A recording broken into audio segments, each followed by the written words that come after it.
area we call the third pole area, which covers 5 million kilometers in area from Pamir, Karakoram, Himalaya, Tibetan Plateau region.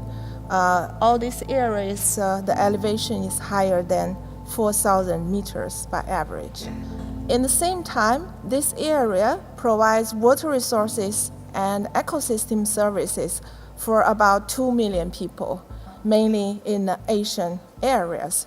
So most of the main big rivers in Asia, also the Central Asia, started from the third pole area.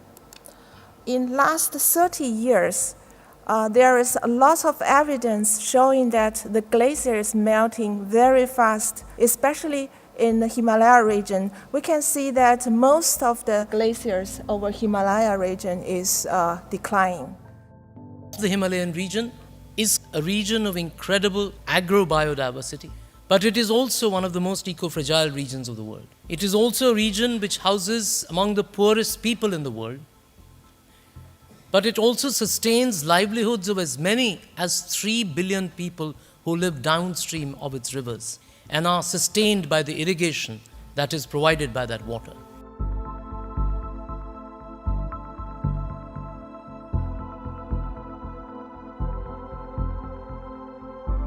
I'm here today to discuss an issue of concern to us all, an issue that impacts every person on Earth, especially those who live and work in the Arctic, and which is central to every sustainable development goal we have.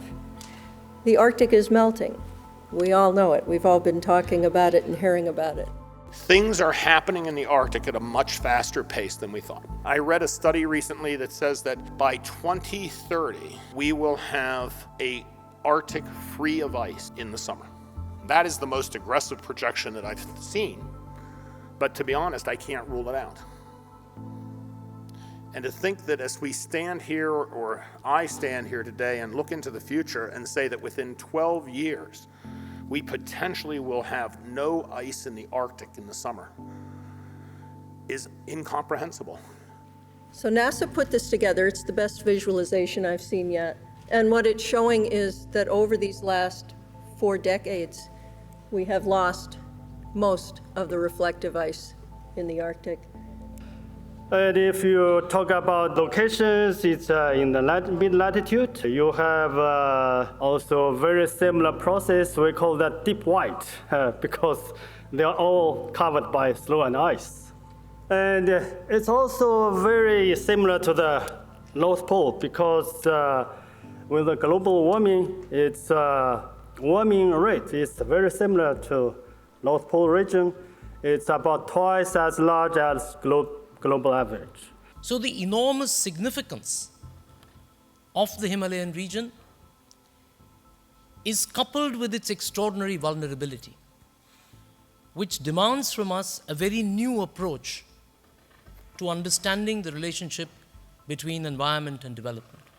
And it is therefore that we look upon the work that is being done in the Arctic region as a great source of inspiration and a great source of learning for us. It is this region which tells us that the imperative is for us to cooperate. The imperative is for us to recognize that this is one ecosystem, and that one ecosystem nourishes all of us, irrespective of the boundaries that we have artificially created within it.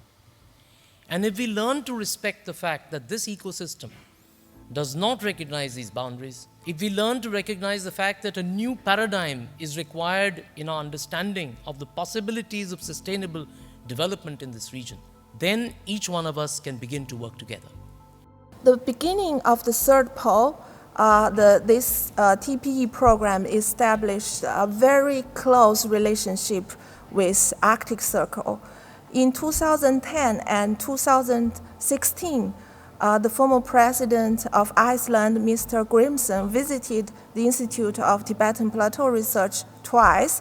He started and has been kept promoting the collaboration between TPE and Arctic Circle.